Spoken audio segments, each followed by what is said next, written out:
आजच्या दिवसाची सुरुवात ताईच्या हातच्या हलीमच्या खिरीपासून झाली. दुपारच्या जेवणासाठी तिने माझ्या आवडीचा मस्त चिकन भात बनवला होता.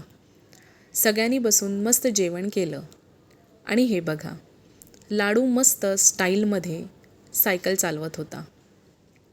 मग मी, ताई आणि लाडू आम्ही मार्केटमध्ये निघालो. रस्त्यातच रानमेव्याचा स्टॉल दिसला. मग काय, चिंच दिसली आणि मी खाणार नाही असं कधी होईल का? मग चिंच, बोरं आणि कैरी घेतली. आम्ही मार्केटमध्येच फिरतच होतो. तिथे छोट्या छोट्या बऱ्याचशा वस्तू पण घेतल्या. लग्नाआधीपासूनच हा ब्रायडल चुडा मला घ्यायचाच होता आणि फायनली मी हा पंजाबी ब्रायडल चुडा घेतलाच.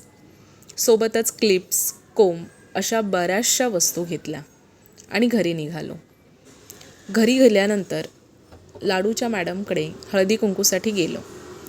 सगळ्यांनी सुंदर साड्यांमध्ये हसतमुखाने एकमेकांशी बोलत होत्या. आणि हे बघा, हे छोटंसं बाळ शांतपणे झोपलं होतं. झोपेतही तिचा चेहरा खूप गोड आणि निरागस दिसत होता.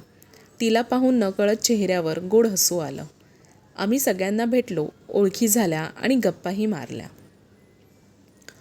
मग रात्री जेवणासाठी आम्ही चायनीज खायला बाहेर गेलो. दिवसभराच्या थकव्यावर हा प्लॅन एकदम परफेक्ट होता. अशा छोट्या छोट्या क्षणांनी दिवसाचा शेवट खास बनला. तर असा होता आमचा पूर्ण दिवस. तर आजचा हा मिनी व्लॉग कसा वाटला? आवडला असेल तर लाईक, शेअर अँड सबस्क्राईब करायला विसरू नका. बाय.